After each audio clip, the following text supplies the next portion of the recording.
All day to throw. Credit this Chiefs offensive line. And then we see again some of creativity when it comes to the motion pre-snap, specifically down in that low red zone area from this offense. Commanders were hanging around. The Chiefs did take the 7-0 lead there. A minute about left in the second quarter. Marcus Mariota floating that one up in the end zone. Terry McLaurin makes the catch. It's initially ruled out of bounds, but what a job by Terry McLaurin to do that. You see Jayden Daniels fired up. It's tied 7-7 at the half.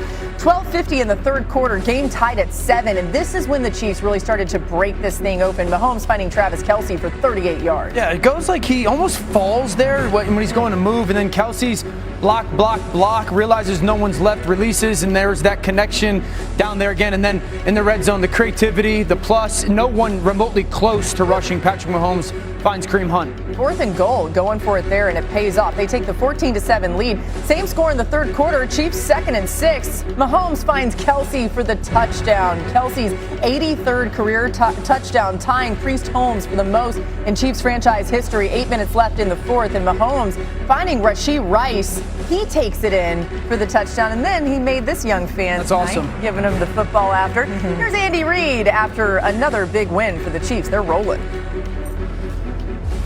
How about those Chiefs? All right, hey, listen, great job. Better second half than first half. Yep.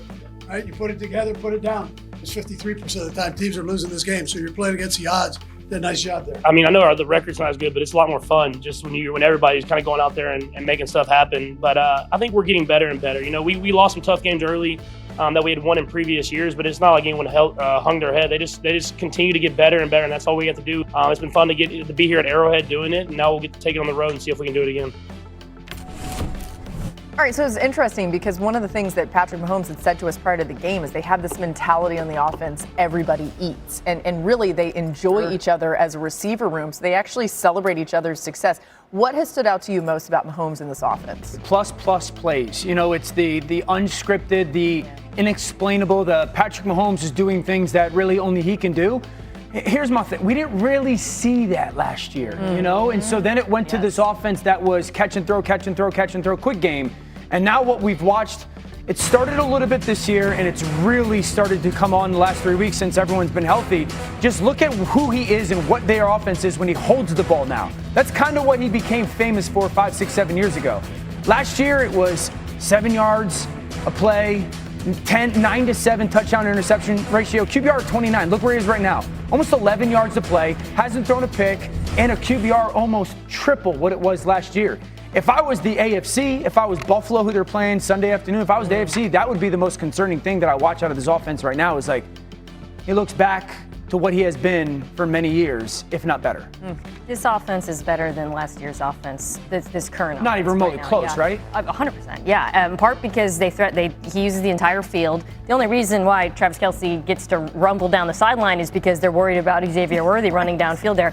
But to Dan's point, it was the extended plays that really jumped out to me in this game. 8 for 9 for 149 yards on throws over 4 seconds and 3 touchdowns. Some of that was good pass protection, but a lot of it was Mahomes creating outside of structure.